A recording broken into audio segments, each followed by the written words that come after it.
Cyberbullying is something that has become more common as technology and the computers and the cell phones have become more available to young adults. I would like to take time to teach you as parents how to see signs for cyberbullying. I would like to go over some lessons plans and guide you in the way of what to look for and what cyberbullying, the meaning behind what cyberbullying actually is. The first step to knowing what cyberbullying is it is when children are online and people are saying mean things to them, whether it's, oh, you're ugly, or, oh, you're hideous. That is a form, they're repeating their comments and they're saying things that are cyberbullying other students. And that is something that we would need to put a stop to, because that's not what we want our children or students to go through. It in the long run can cause mental health issues and um, everything along those lines, and we do not want that for our kids. Cyberbullying and face-to-face bullying they're not the same, because face-to-face can be physical, as to where cyberbullying is online and it's something that you read or see. It can also be cyberbullying can also be, someone posting pictures of a student that they do not necessarily approve nor care for, and then other students make fun of them and they make fun of this picture. And some of the ways that we can go over this is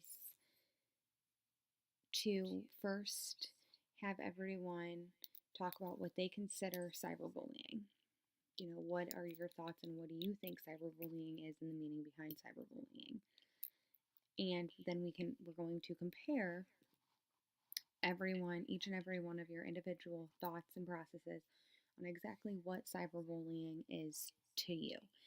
And then, because most of the time when we do assignments like this, we set that up and then we combine them and we see what each person individual thinks cyberbullying is, and in the end it ends up being they're all about equal. They're all about the same. And or it adds on, or it's very interesting. And we're going to go over this for about 15 minutes. We're going to take the time and think about it and really rationalize with each other on what cyberbullying means and what it is. And if you have any questions, I'm going to be right there. I can help gladly. Along with that, I also want to let you know that that's the first lesson that we'll do, but I wanted to let you know the dates and the times. So in the month of February, we're going to have this class 3 times throughout that month, and it's going to be once a week, but it's the same class for an hour. I just wanted to do it more than once, so that way there's a chance everyone has more of a chance to come. And it is going to be the first one is going to be on Tuesday at 5:30 p.m. the first week of February. The second class is going to be the second week of February, and that one is going to be at 5 p.m. on a Wednesday. And then the third one is going to be on Thursday, the third week at 5:30 p.m. again. And during this time, for those of you parents that have other little children and you don't necessarily have someone to watch them, we are also providing healthcare service, or not healthcare, daycare service, and that'll be in the cafeteria. So if you have little ones, you can take them. There's other coworkers that are going to be in the cafeteria if you look over them. So you can take your little ones to the cafeteria, and then the class will actually be held in my room. So then you'll come to my room and we'll go over it. So as we go over that, the first lesson plan that we're going to do is take a paper, and I'm going to have everyone write down if their child is a victim of cyberbullying, or maybe your child is the cyberbullier, or maybe your child is just a bystander and you're here to look to know what the signs are. So I'm going to have you write that down on a piece of paper, and you're not going to show it to anyone. You're not going to, no one else is going to see this piece of paper that talks about your child and whether they're a cyberbullier or a victim or just a bystander. A bystander obviously is just someone who is on the outside and isn't part of the crime. But there are things, if a bystander sees someone getting cyberbullied, this class should help you to be able to educate your children on how to help a student if they see that they're being cyberbullied, or even to teach your children to feel more comfortable if they're a bystander, to at least if they don't step in, to come to you and say, hey mom, or hey dad, or hey grandma, or whoever, my friend's going through this, and this is, or so and so's going through this, and this is what they're doing, how they're teaching them, and this should in turn help show them. And then with that paper afterwards, because I don't want it to get out, this is just for you to think about it and kind of get your mind turning. Once we're done, I'm going to let you guys shred those papers, because it's not, whether your child is a victim or a cyberbullier or a bystander, it's no one else's business. That is just a paper to get the lesson plan and the day started, the class started. The second lesson is going to be how do you teach your children? That's going to be the second thing we go over, third. How do you teach your children what cyberbullying is? Because in order for your children to become aware of what cyberbullying is, you have to be aware, or I have to be aware, or the older influences in their life need to be aware. And I think the first step is for the parents to be aware, because if you are aware of what cyberbullying is, then you tell your children, then they may feel more comfortable to come to you. So during this time, I'm gonna, go.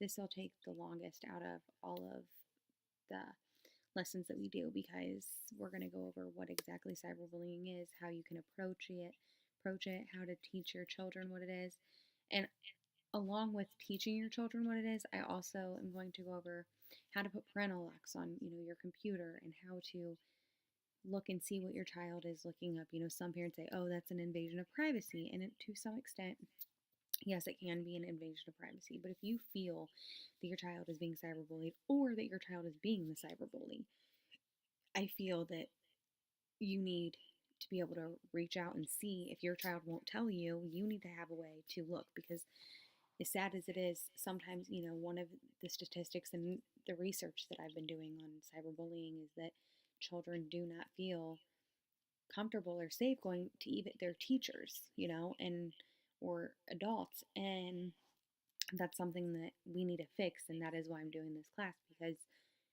I want our students to feel comfortable to, either if they can't come to our teachers or they can't come to their parents, they should be able to go to the others. So I want everyone to be educated, so that way the students can come to us and we can put an end to this, because there is no reason that this is something that should be going on. I know it's, bullying has been a part of life forever, but I wouldn't really feel that education is key.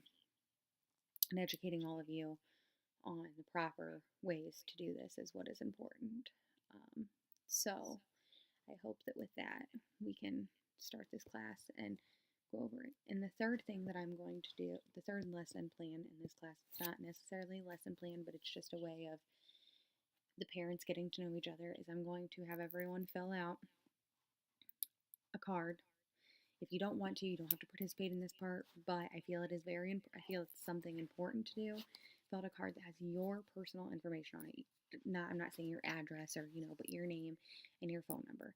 And because we're doing this 3 weeks in that month, in 1 month, it is up to you on whether you want me to get that card out to the next class. But I want everyone to, the reason I want to do this, and this is part of the plan that I'm doing, is because I want everyone to be able to contact the other parent. Because if student A gets cyberbullied by student B, then mom A should be able to call mom B, or mom B should be able to call mom A. I want everyone to have a way of contacting each other and saying, hey, listen, this is what's going on. My child came home and said this. I think that is a very valid, very important aspect of this lesson, is to learn that along with it. That way you know how to contact each other. And along with the dates of the classes, I also wanted to let everyone know that if you cannot, for some reason, come to one of those 3 classes, if you email, call, text, whatever, my personal phone number, then we can try. If you cannot make it, I will be willing to meet up with you and try and set something else up outside of that. even if it's just on the phone, to go over, some of the lessons plans and the definition behind cyberbullying, and give you the list of numbers and contacts, because my plan is, once I get everyone to fill out the card, I'm just going to put them on a paper and I'm going to send them to each parent who attended that would like to be on this list. I'm going to make one big list. So that is my goal. So if you have any questions, comments, or concerns, please let me know, and I hope that you will join our class. It's free, and it is just for the parents so that they can learn ways to help their children out.